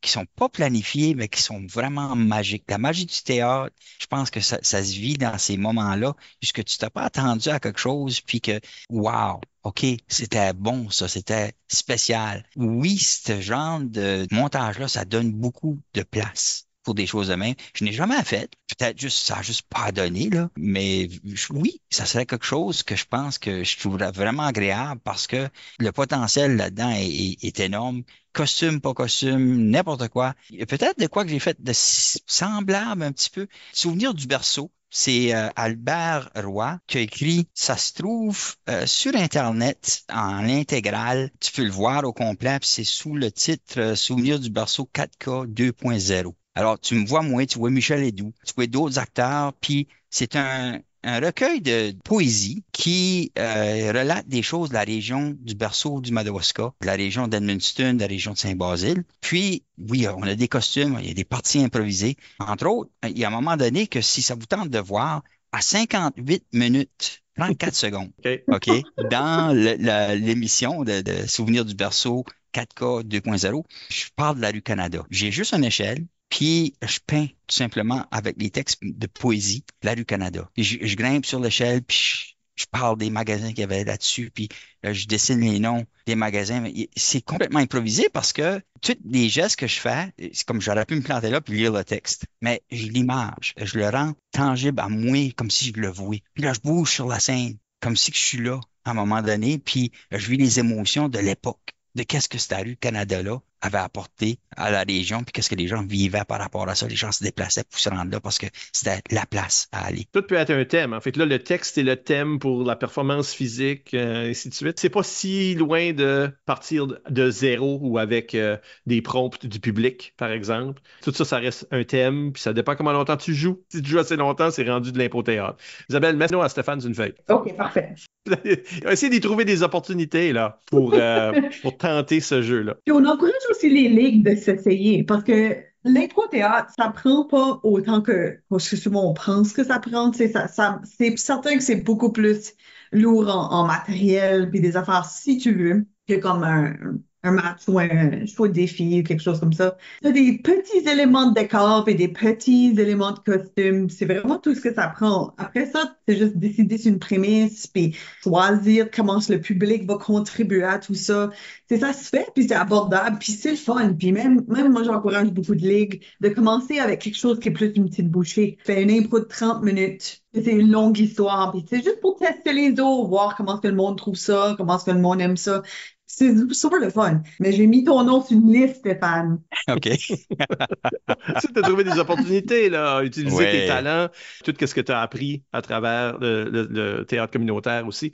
Autre question ici que je vois, Mathieu Chalifou qui demande, qu'est-ce que tu penses qui est la plus grande différence entre un public d'improvisation et un public de théâtre communautaire? Intriguant. Il y a vraiment une différence Y a-tu? pour le public. Mais il n'y a pas de différence pour moi. Quand moi, je suis sur scène, puis on joue avec une autre équipe, je joue pas contre l'autre équipe, je joue avec. On livre ensemble quelque chose au public. Mais le public des autres, ils nous voient en compétition, puis ils vont voter pour nous autres. Alors, ils vont essayer d'évaluer qui a fait la meilleure performance des deux. Fait que ça, c'est du point de vue public. Fait qu'ils sont à l'écoute de la performance, puis des différences entre les deux. Tandis qu'au théâtre, on veut juste suivre l'histoire. On veut s'accrocher au personnage. On veut voir c'est quoi leur vécu, qu'est-ce qu'ils nous apportent, puis leur interaction. On cherche pas à choisir, à décider qui a fait la meilleure performance. On se laisse apporter, tout simplement. Y a-tu bien une similarité, cependant? Parce que souvent, on s'oppose au théâtre professionnel, puis on dit, on s'oppose, puis on parle de théâtre communautaire puis d'impro, mais évidemment, moi, dans ma croyance, l'improvisation, c'est du théâtre spontané, mais c'est une forme de théâtre à part entière qui fait partie de la grande expérience théâtrale. Hors Nouveau-Brunswick, RNB nous considère du théâtre. C'est ça. On a convaincu le gouvernement de cette philosophie. Donc, mais ce qu'on dit souvent du théâtre, de comme quand tu regardes quelque chose qui est de l'impro par rapport à quelque chose qu'un humoriste ferait, que du théâtre ferait parce qu'il y a un texte, le public est plus permissif. Le public pardonne plus en impro. Mais y a-tu pas un peu ça dans le théâtre communautaire aussi? Justement parce qu'il y a une entente entre le public et la troupe que ça n'a pas été fait sur les gros budgets, par des, etc. Voilà. On pardonne, fait qu'on aime ça, même si tu me disais, ceci, c'est comme un film professionnel, on dirait non. Justement, on pardonne plus facilement parce que les attentes sont moins élevées. On s'en va là, on se dit, ben, on va rire un peu, on s'attend pas que c'est des professionnels, mais ils ont l'habitude de quand même nous apporter quelque chose d'intéressant. Fait ils se font pas d'attente. Ils savent que on est communautaire, on est local, on pratique comme ça quand on a du temps. On n'est pas des gens qui sont formés dans le théâtre, on n'est pas des gens, on a juste une passion de ça. Puis, ben, il faut dire que il y en a qui ils ont comme, des fois, sont nés avec un talent, là, comme tu prends Viola Légère, ben, elle n'a pas fait d'école de théâtre, mais elle avait un talent. Puis c'est pas donné à tout le monde, ça. Puis moi, je dis pas que j'ai ça, là, moi, parce que moi, c'était le contraire. Je trouvais tout le monde plus talentueux que moi. Puis moi, ça m'a pris bien du temps avant de monter la pente, puis de comprendre certaines notions, comment livrer l'information. Puis il y avait des choses de base que je savais pas du tout. Puis je me rappelle, notre metteur en scène, il disait, faut que tu parles fort. Faut que tu parles à la dernière personne dans la salle à chaque fois que tu t'exprimes. Sinon, s'ils t'entendent pas, ils vont couder l'autre à côté, c'est quoi qu'il a dit? Puis en disant ça, ben, ils partent d'un autre bout de l'histoire. Ça fait que c'est important. L'autre chose, faut que tu articules. Si tu n'articules pas, puis ils t'ont pas compris, ben encore là, écoute de l'autre côté, c'est quoi qu'il a dit? Puis il manque encore un autre bout de l'histoire. Alors, faut que tu prennes ton temps, puis tu dises ton texte comme il faut. Mais c'est vrai en impro aussi, right? On parle trop vite des fois. On parle beaucoup trop Ah vite, oui. puis le monde ne comprenne pas ce qu'on a dit. Fait qu'on manquait ça, puis c'est pas bon, puis sur scène, on s'est peut-être tout compris, mais si t'as pas parlé assez fort, puis t'as pas assez articulé, l'autre en arrière, ben, il a manqué l'histoire, puis c'est comme plate. Ces deux aspects-là sont de base, puis après ça, l'autre chose aussi, c'est de garder carré devant la foule. Si tu es à 45 degrés, tu es dos à des gens, puis si ta face va vers l'arrière, le son de ta voix va vers l'arrière, ils t'entendent plus. Fait que ces trois éléments-là font en sorte que ça c'est en théâtre ou en impro, c'est vraiment important que tu gardes ça en tête à chaque fois que tu embarques sur la scène. Parce que tu es sur la scène pourquoi? Tu es sur la scène parce que tu veux livrer une histoire, tu veux amener la foule à vivre de quoi d'intéressant, une histoire inhabituelle, tu veux les captiver, tu veux les emmener ailleurs qui décrochent de leur journée. Puis ça, faut que tu aies un amour pour la foule. Comme moi, comme spectateur, quand je vois les autres, j'aime entendre les gens, ce qu'ils disent, j'aime que ça soit facile à entendre, puis ça qui se vire de dos à moi, puis je les comprends pas. Puis des fois, lire sur les lèvres, ça aide. Ben, j'ai manqué un bout de texte, puis j'aurais aimé entendre, puis là, tout le monde rit, puis j'ai manqué. Je sais pas c'est quoi qu'elle dit. Ça me frustre. Vous me connaissez parce que, vous savez, j'ai un amour pour la foule à chaque fois que j'embarque sur la scène. J'envoie ma signature, je donne un baiser à ma main, je coupe le baiser en 1000 morceaux, puis je le souffle partout dans la foule. Parce que pour moi, la foule est vraiment le groupe le plus important. C'est pas moi. Quand j'embarque sur scène, c'est eux. Ce petit geste-là me met dans le contexte, c'est-à-dire, ben, rappelle-toi, ils ont besoin de t'entendre, ils ont besoin que ça soit clair. Tu ne vires pas de dos aux autres parce qu'ils m'ont parlé. Imagine-toi que tu es assis là, puis tu essaies de comprendre puis entendre quelque chose. C'est vraiment, le théâtre m'a apporté cette notion-là que j'avais aucunement saisi lorsque je jouais de l'impro à l'université, puis avant de vraiment faire du théâtre pour la peine. Penses-tu que le théâtre communautaire est plus facile à vendre à un public que l'impro? Parce que c'est une des choses que tu racontais l'histoire tantôt. OK, on a fait jouer les jeunes, puis là, tous les parents sont venus, toute la parenté est venue. Je sais que je parlais avec Dave d'ailleurs que il n'aurait pas fallu que le fire marshal rentre dans la pièce. Il y a trop de beaucoup de monde. monde. Il y a trop de monde pour la Oui. salle, tu sais, tellement c'était populaire. Mais dans le fond, ils venaient voir leurs enfants. Ils venaient Oui. voir leur parenté. L'impro, ça donne que c'était ça le contexte. En théâtre communautaire, entre les fois que moi j'ai été voir des choses, souvent c'est pas de la parenté, pas seulement ça, mais c'est on connaît ces personnes-là. Il y a souvent chaque troupe a une personne là qui est comme le bouffon de la ville, que tout le monde connaît, qui est vraiment drôle puis le fun. Puis c'est dans chaque troupe. Il y a cette personne-là qui joue le personnage central, qui pogne tous les rires, qui est populaire parmi le village, là. Puis le village vient pour voir cette personne-là. Oui. Donc, aller voir du monde qu'on connaît semble être une grosse composante dans les deux exemples. Oui. Ça y est, c'est vraiment une grosse composante. Puis non seulement le fait de voir des gens qu'on connaît, c'est le fait que même si on n'a pas des grosses attentes, on s'en va là parce qu'on va rire. On va rire, on va décrocher, on va s'emmener dans un autre monde pendant une courte période de temps. C'est pas comme aller au théâtre, voir un film au cinéma. Le film au cinéma, c'est pas spontané, il n'y a pas de marge d'erreur. C'est tout programmé d'avance, c'est tout, s'il y a des erreurs, ils changent, ils modifient comme, tu sais, si nous autres, on bafouille sur du texte, on peut le couper puis pas le diffuser. On a le produit final. Puis c'est rare qu'il y ait quelqu'un qu'on connaît personnellement dans le groupe. Mais c'est ça, quand tu fais du théâtre ou de l'impro, il n'y a pas de deuxième chance, là. C'est tout de suite, c'est ça que c'est. C'est la livraison. Puis il y a un petit peu quelque chose de ça là-dedans aussi que parce que c'est live, ça a cette ambiance-là, cette magie du théâtre-là qui est comme, tu peux pas vivre ça de la même manière d'aller voir un bon film. Il y a des bons films, mais la magie du théâtre ou de l'impro, il y a cette partie éphémère-là encore une fois. Oui, parce que quand tu n'as pas été voir une pièce, professionnelle ou communautaire, c'est pas important, ou étudiante, si tu n'as pas été voir la pièce, puis d'autres mondes ont été voir la pièce, ils te parlent de la pièce, mais toi tu la verras pas. Comme manquer le Non, bateau. c'est ça. Ouais. Il y a quelque chose de vraiment intéressant dans le réaction du public, qui est un petit peu imprévu.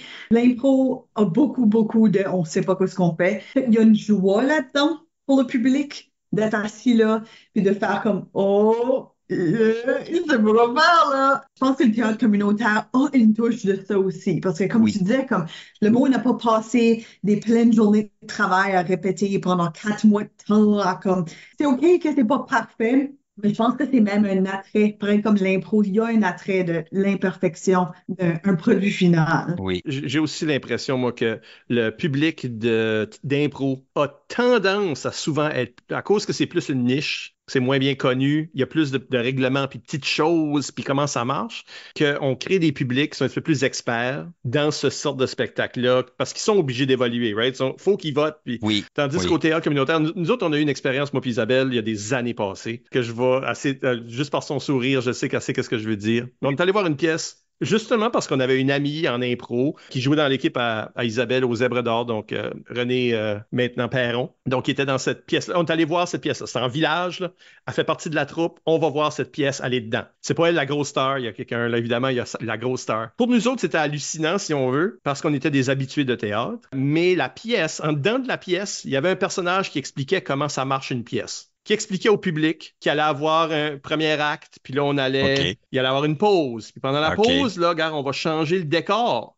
Soyez pas mêlés, là. Quand vous allez arriver, ça va être plus tard. Puis elle nous a donné un peu comme un plan de qu'est-ce qui allait se passer, ou en tout cas, c'était quoi les 3 actes. Puis nous autres, on était comme, ben voyons donc, c'est évident. Mais il faut se mettre dans le contexte de ce village-là qui va avoir une pièce, parce qu'ils connaissent des gens dans la pièce, mais ils n'ont peut-être pas d'expérience de théâtre du tout. Puis c'est un peu comme ça qu'ils l'ont approché. OK.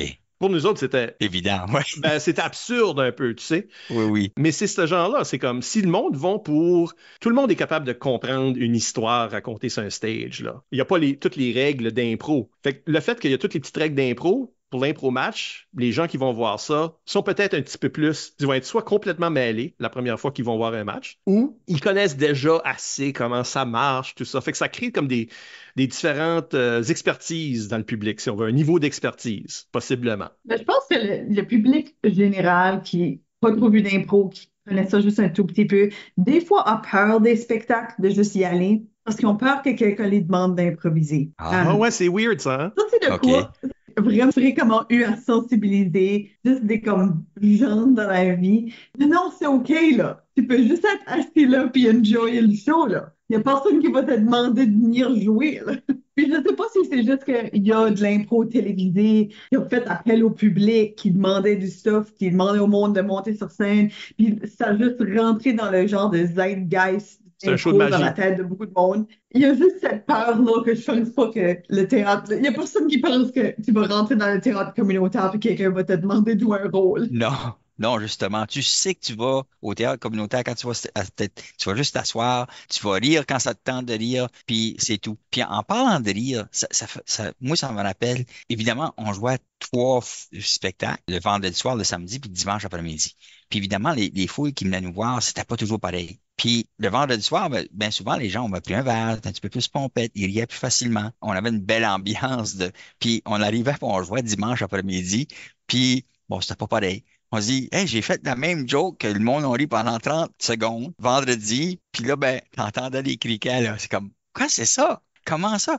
Tu t'attends à ça. Faut que tu t'attendes que l'ambiance de la foule, la dynamique, le temps que tu joues, le fait que c'est pas pareil, ça veut pas dire que tu as livré moins bien ou mieux ou ça n'a pas rapport. C'est remarquable quand même comment est-ce que les foules, quand ils viennent, il y a une différente vibe de la foule aussi. Ils viennent avec différentes choses en tête. Puis je suis pas sûr que les gens qui arrivent le vendredi soir ont la même chose en tête que les gens qui arrivent le dimanche après-midi. Pour une raison quelconque, c'est remarquable, pareil. Ben, c'est comme jouer à un tournoi là, à 9 h du matin versus un soir.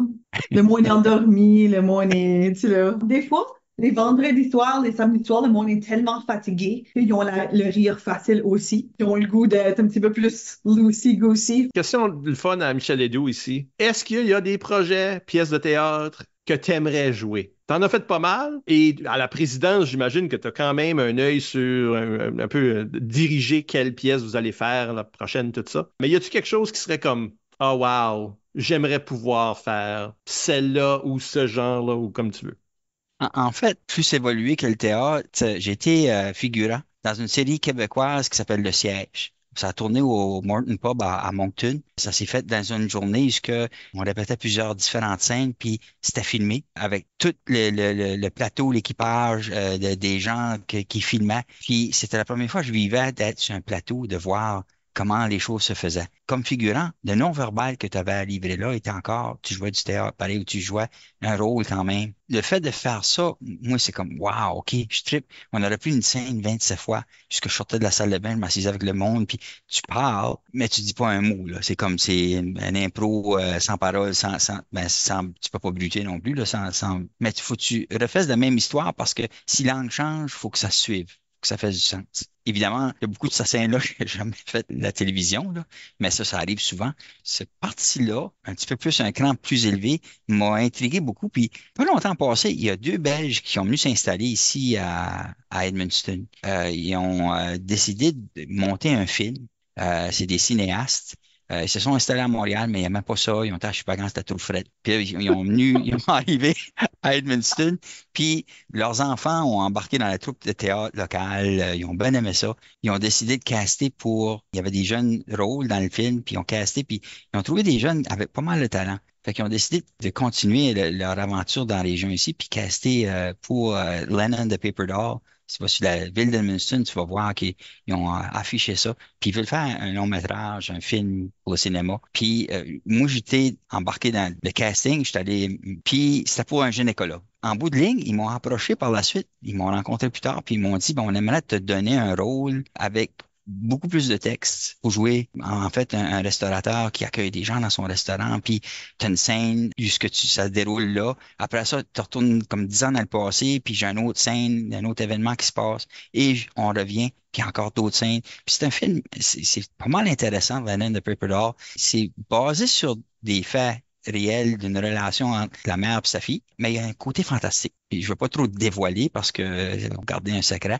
Ça, c'est quelque chose que pour moi, ça me passionne beaucoup d'être dans un film. Ça semble quand même avoir un potentiel à ce moment-ci. Je ne sais pas si ça va se réaliser, parce qu'on sait bien, on va filmer quelque chose, puis en bout de ligne, on peut tout couper parce qu'on a fait là-dedans, puis on ne verra jamais du tout. Mais d'être sur le plateau, d'avoir du texte à dire, le fait de faire ça, c'est quand même intéressant. L'autre défi que je n'étais pas sûr que j'allais faire, c'est un musical. Puis je n'ai fait un. Musical, c'est Once Upon a December, donc c'est Anastasia. Puis moi, je jouais le rôle de Vlad. C'était le rôle des trois personnages principaux. Évidemment, je devais chanter aussi. Puis c'est un défi parce que, tu sais, faire une pièce de théâtre normale, c'est correct, mais de chanter, puis au niveau des talents des chanteurs qu'il y avait là, je n'étais pas sûr de pouvoir chanter à même leur niveau. Puis en bout de ligne, j'ai fait une bonne livraison, une bonne performance. Once Upon a December a été une révélation pour moi de découvrir que j'étais capable de faire des musicals, puis de bien chanter, puis encore là, jouer tout le théâtre qu'on doit faire en même temps. Fait que ça, c'est un défi. Sylvie Carrière-Arsenault, qui, elle, a fait plein de musicals dans les écoles avec les jeunes. Elle a énormément de talent, elle a une capacité de faire la mise en scène pour ça. C'était brillant ce qu'elle a monté. Puis la façon que ça a été livré aussi, on l'a fait dans la salle Louis Allebel. Le décor en arrière, c'était projeté avec un projecteur. Alors, si on changeait de pays, ben, le projecteur nous emmenait dans le pays. Si on allait à une gare pour embarquer sur le train, ben, le décor en arrière, c'était aussi la gare. Juste ça, faisant en sorte que ça simplifiait, tu sais, de nous emmener à certaines places parce qu'on partit de la Russie. On allait à la gare, on allait en France, à Paris, puis on était aussi dans des palais avec différentes chambres. Puis c'était simple de juste présenter un décor différent en arrière. Quand on était sur le train, mais il y avait des choses, des mobiles qu'on bougeait, puis ça pouvait simuler les sièges sur le train. Puis c'était excellent. Des voix extraordinaires. J'étais peut-être la moins bonne des voix de la gang, mais ça allait bien avec mon personnage. Ça, t'as-tu donné confiance pour les chanter en impro, là? Oui, carrément, là. J'ai beaucoup moins de doutes que je peux livrer une chantée. Puis, mais la chantée en impro, c'est un style d'impro que tu peux pas nécessairement rentrer puis juste dire, OK, je vais chanter. Il y a une petite préparation mentale. Il faut que tu aies un air dans ta tête. Il faut que tu aies une tune qui joue. Il faut que tu aies un beat. Faut que ça sonne bien. Parce que j'ai fait ça des fois, j'ai rentré, j'avais pas de beat dans la tête, puis parce qu'au théâtre, il y a de musique qui joue, c'est ça? Ouais, ça, ouais, t'as déjà. Mais en impro, t'as pas la musique qui joue. Fait qu'il faut que tu l'aies dans ta tête. Tu sais, ça, c'est un des éléments que je m'ai rendu compte que, ouais, ça fait une différence de rentrer avec un beat, puis de suivre le beat pendant que tu joues, parce que ça tend pas. C'est plus facile, me semble. Puis c'est sûr que c'est un défi quand c'est une mix, parce que les autres vont avoir leur propre beat, ils vont avoir leur propre tune. ils vont changer, ils vont mixer ça un peu. Faut que tu donnes de la place à ça. Hein, il y a quelqu'un dans la gang là, qui a demandé la question qui tue. OK. La question qui tue. Question qui tue. Michel Edio qui demande qu'est-ce que tu préfères, théâtre ou impro? Oh, là, tu vas faire du drama, là. Ouais. Évidemment, tu es sur un podcast d'impro, mais censure-toi pas. Honnêtement, qu'est-ce que tu préfères? Honnêtement, je pense que mon cœur va à l'impro. Vraiment? Oh! Oui, Une absolument. surprise. Une surprise.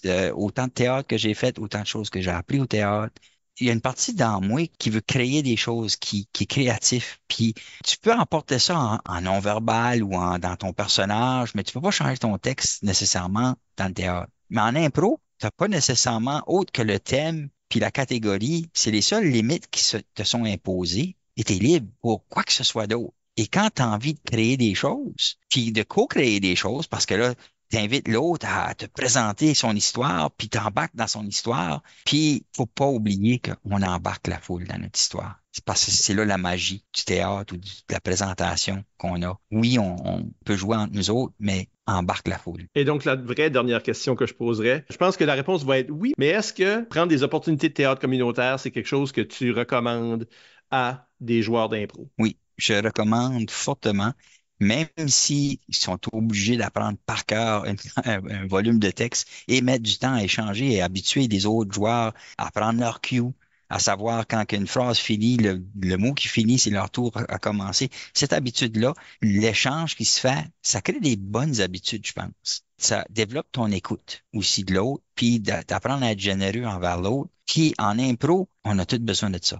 On a besoin d'être à l'écoute, on a besoin d'être généreux. Je pense que ça augmente la qualité de qu'est-ce qu'on peut livrer, puis ça fait une différence. Je pense que faire du théâtre, ça te force comme improvisateur à comme penser à des choses plus sérieusement qui peuvent passer dans le beurre quand t'es un improvisateur. Comme je pense que si t'es juste en train de créer comme une mise en scène spontanément, t'es pas nécessairement en train de regarder différentes options, comme au théâtre, t'es pas en train de faire comme, oh, on va te bloquer ici, on va te bloquer là, hein, ça marche pas vraiment, essayons ça comme ceci. T'as pas nécessairement l'opportunité de faire ça, t'en train de faire ça spontanément, mais je pense que quand t'as l'expérience d'avoir fait du théâtre, tu peux appliquer cette réflexion-là beaucoup plus rapidement comme improvisateur, faire comme, OK, toi, t'es debout là, moi, je vais me mettre debout ici parce que ça crée ce contraste visuel ici. Puis je pense qu'aussi, d'un point de vue personnage, je pense qu'être dans la peau d'un personnage pendant longtemps, puis le voir exister dans différentes situations, puis c'est comme, OK, well, c'est ce personnage qui existe dans ce contexte ici, puis c'est ce même personnage ici, mais qui parle à une différente sorte de personne, qui ressort différents aspects. Je pense que ça te fait vraiment apprécier la diversité de comme un personnage, puis cette pluralité-là qui existe à l'intérieur d'un personnage. Je pense que ça peut t'aider à moins faire des personnages qui sont très 2D en impro, puis c'est juste comme toi, t'es un vendeur de crème glacée, puis c'est ça que t'es. Tu peux avoir une famille, tu peux parler différemment à différents clients, basé sur comment bien que tu les connais. T'es-tu content là? T'es-tu pas content là? Comme tu sais, toutes ces questions-là que tu mentionnais que ça serait bon de se poser. Tu te les poses, mais beaucoup plus rapidement parce que c'est un outil qui est plus pratiqué et exercé. Oui, exactement. Bon, ben, je pense que c'est une belle place à laisser notre conversation. Les gens peuvent y penser et peut-être se trouver des opportunités aussi, qui sait. On vous rappelle que vous pouvez nous laisser des commentaires par courriel ou improvisationnb@gmail.com, sur le blog d'ImproNB au impronb.wordpress.com ou sur les médias sociaux. Nous sommes ImproNB sur Twitter X et Instagram et Improvisation NB sur Facebook et TikTok. Écoutez tous nos épisodes au complet par l'entremise du blog, Apple Podcasts, Spotify ou YouTube.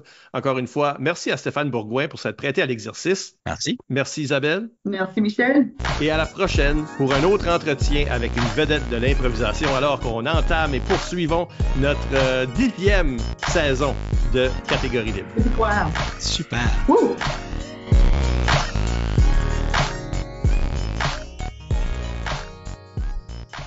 Mon laptop est en train de noise canceller, là. Quelqu'un qui s'appelle un gin and tonic dessus pendant le zeb, là.